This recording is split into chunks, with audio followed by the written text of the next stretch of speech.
বেশি শায়েকগিরি করো না। শায়েক শব্দটাই তো বেদাত। রাসূলুল্লাহর যুগে কোনো শায়েক ছিল না, সাহাবায়ে কেরামের যুগে ছিল না, তাবিঈনদের যুগে ছিল না, তাবে তাবিঈনদের যুগে ছিল না। এই সবেমাত্র 90 শায়েক জন্মগ্রহণ করেছে। এটা হারাম বলা আমি মনে করি। আবার কয় হাদিসের শায়েক করে। হাদিসের কোনো শায়েক আছে নাকি? হাদিসের শায়েক, হাদিসের জন্মদাতা একমাত্র নবী মুহাম্মদ রাসূলুল্লাহ সাল্লাল্লাহু আলাইহি ওয়াসাল্লাম। যার ভাব ছিল আল্লাহর, ভাষা ছিল নবীজি। যার ভাব ছিল আল্লাহর, ভাষা ছিল কার? নবীজির। কোরআনের ভাষা ছিল নবীজির, ভাবও ছিল কি? আল্লাহ। কথা বুঝতে পারছেন? আরবীয় ভাষা ছিল কি? আরবি ছিল না? আরবিতে আল্লাহ কোরআন নাজিল করেছেন। এটা নবীজির ভাষা হবে, এটা আল্লাহ পছন্দ করেছে। জোরে সোরে বলেন সুবহানাল্লাহ। আল্লাহ নিজে খুশি হয়ে গেছে, নিজে খুশি হয়ে গেছে নবীজিকে পেয়ে।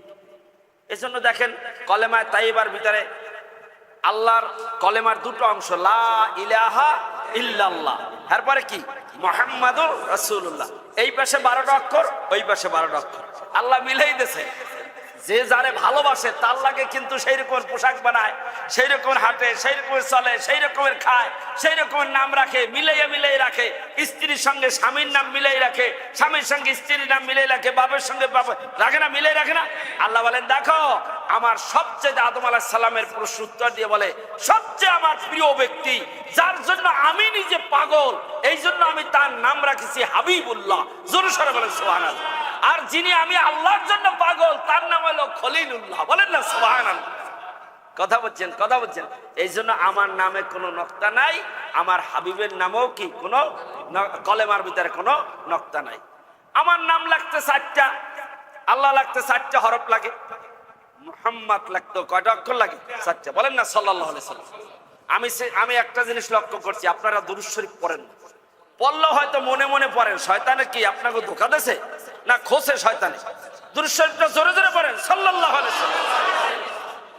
আরে বাবা জবান খুলে দাও, তোমার সিনা আল্লাহ খুলে দেবে। কারণ এই দুরুদের মধ্যে রয়েছে এমন নূর, যেই নূর পাথরকে পানিতে পরিণত করে, কঠোর মানুষকে মোমে পরিণত করে, আল্লাহর ওলিতে পরিণত করে, ইমানদার বানিয়ে দেয়। বলেন না সুবহানাল্লাহ। ওমরের মতো মানুষ, খালেদ বিন ওলীদের মতো মানুষ কি ছিলেন?